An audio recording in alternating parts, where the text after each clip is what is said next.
you know, we'll let you know. Every time you go out with like.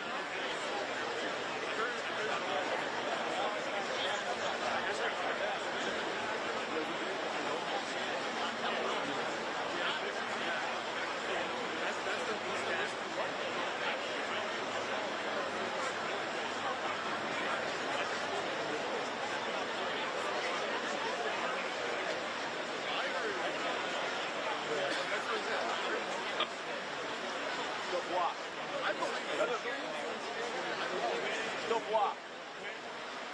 I can't see the speaker. No, I'm saying that story.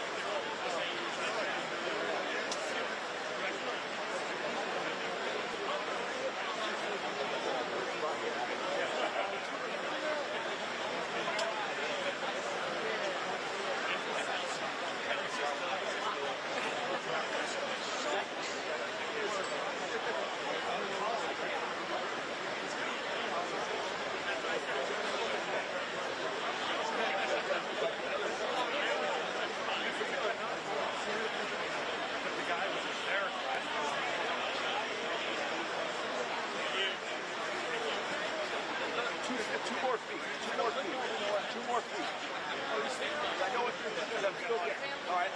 Here's the deal. Can I say one thing? I got to tell you one thing. Here's the deal. But if they come back, they're going to move back. They will move back. All right, good. I'll let you know.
so bad.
Oh, say, can you see by the dawn's early light what so proudly we hailed at the twilight's last gleaming, whose broad stripes and bright stars through the perilous fight, oh, the ramparts we watched were so gallantly streaming, and the rocket's red glare, the bombs bursting in air, gave proof through the night that our flag was still there. Oh, say does that star-spangled banner yet wave? Oh, the land of the free and the home of the brave. Order! Out! Parade west!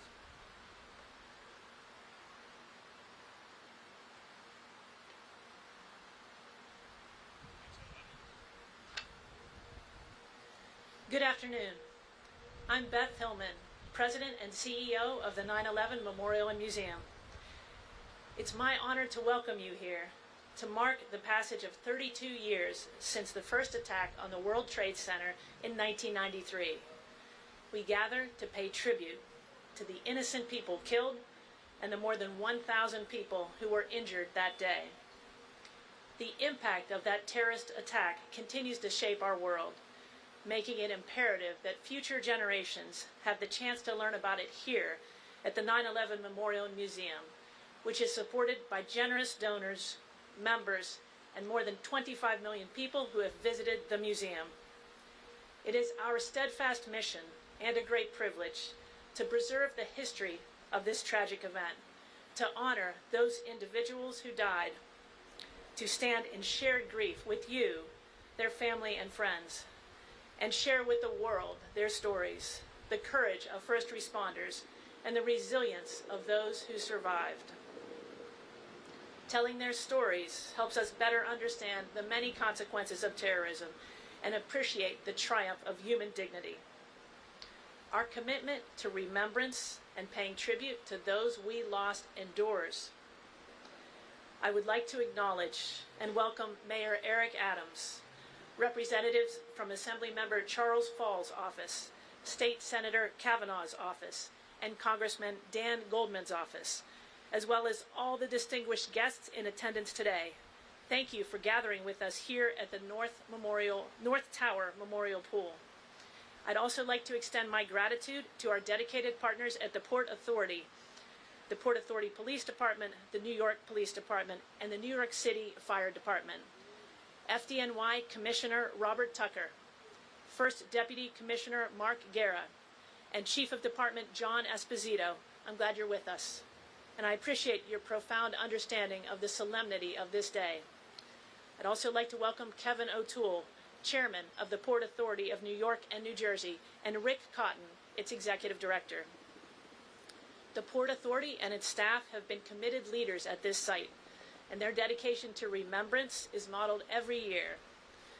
And there's no better example of that than our speaker today, Mr. Charles Makish.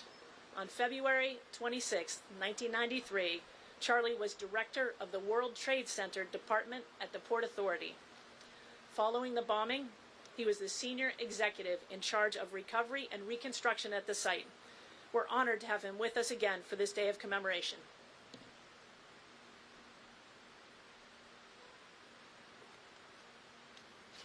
Thank you, Beth.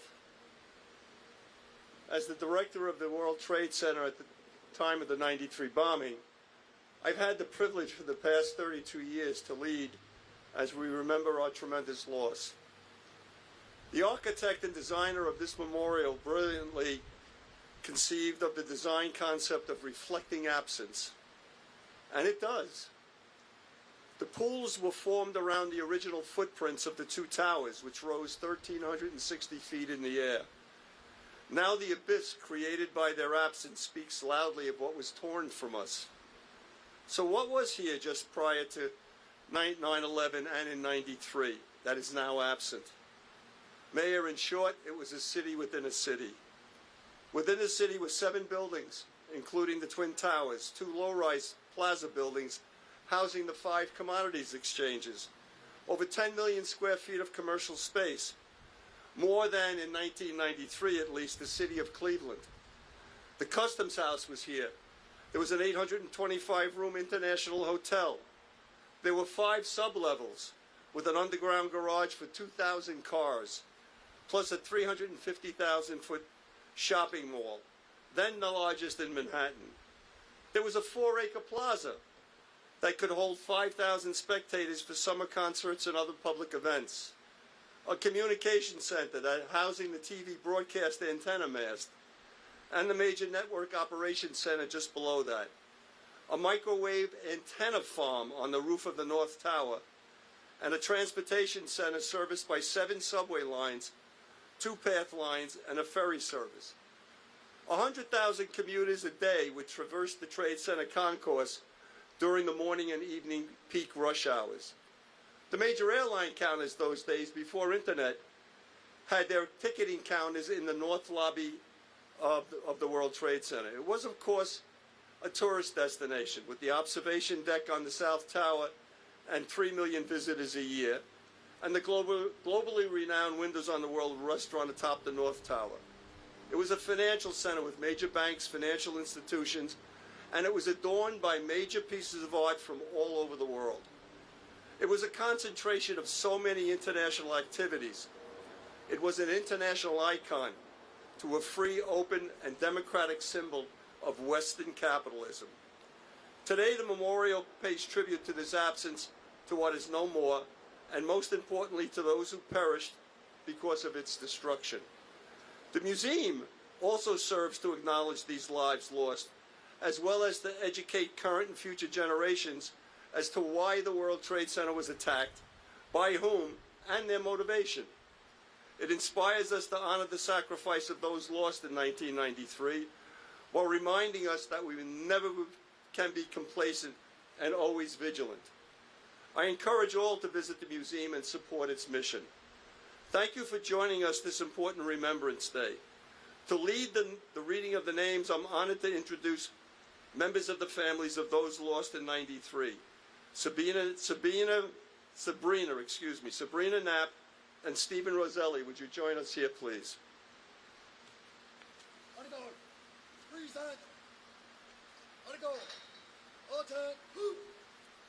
John D. Giovanni, Robert Kirkpatrick, and our grandfather, Stephen A. Knapp.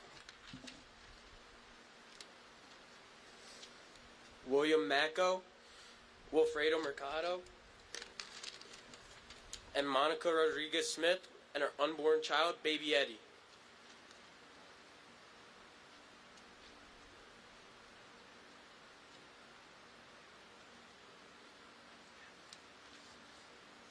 Thank you. I'd now like to invite Sabrina, Steve, all the other family members who are here to join us in laying roses at the names of their loved ones on the memorial. Once the families have placed their flowers, I invite survivors of the 1993 bombing, first responders, and all guests who wish to do so to join us in making this same gesture of tribute, which marks the end of our commemorative program.